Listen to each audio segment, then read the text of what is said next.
Hello friends, welcome back to my channel Sangbartika kitchen. আজকের recipe হলো রুই মাছের ঝাল।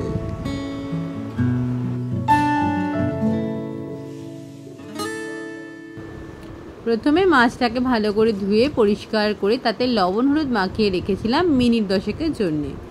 তারপর কড়াই চাপিয়ে কড়াইটা খুব ভালো করে গরম হলে তাতে মাস্টার্ড অয়েল দিয়ে তেল খুব ভালো করে গরম করে নিয়ে তাতে আমি মাছগুলি খুব সুন্দর করে ডিপ ফ্রাই করে নিলাম।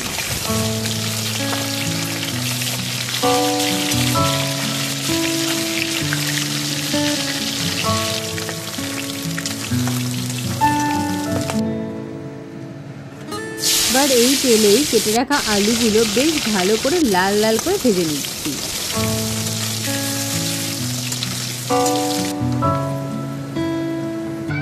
এবার এতে ফোড়নের জন্য দিয়ে দিচ্ছি গোটা জিরে আর দিলাম গুঁড়ো মশলা। গুঁড়ো মশলার মধ্যে এখানে ব্যবহার করেছি জিরের গুঁড়ো, ধনের গুঁড়ো আর কাশ্মীরি লঙ্কার গুঁড়ো দিয়ে মশলাটাকে খুব ভালো করে কষিয়ে নিচ্ছি। এই সময় অবশ্যই কিন্তু গ্যাসের ফ্লেমটা কম করে রাখতে হবে। এবার একটু অল্প পরিমাণ জল দিয়ে মশলাটা আমি আরও ভালো করে কষিয়ে নিচ্ছি। দেখো মশলা আমার অলরেডি কষে গেছে। এবার এতে আমি দিয়ে দেবো ভেজে রাখা আলুগুলো। এবার আলুর সাথে মশলাগুলো আমি আবার খুব ভালো করে কষিয়ে নিচ্ছি।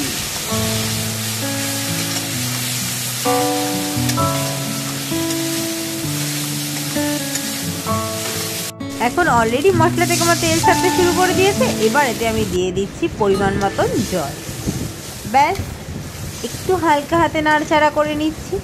জল ফুটলে দিয়ে দেবো আমার ভেজে রাখা মাছগুলো।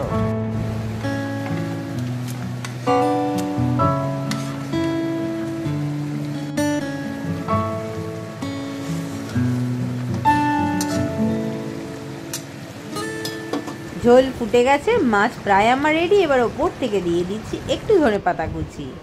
ব্যাস 10 মিনিট ঢাকা চাপা দিয়ে গরম গরম পরিবেশন করুন রুই মাছের ঝাল।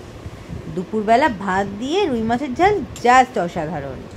আমার ভিডিও যদি তোমাদের ভালো লাগে অবশ্যই পাশে থাকা সাবস্ক্রাইব অপশানটা প্রেস করতে ভুলবে না। আর নতুন করে রান্নার রেসিপি দেখতে চাইলে অবশ্যই আমায় কমেন্ট করে জানাবে। আর আমার ভিডিওটা তোমাদের কেমন লাগলো সেটাও কিন্তু কমেন্টে জানাবে।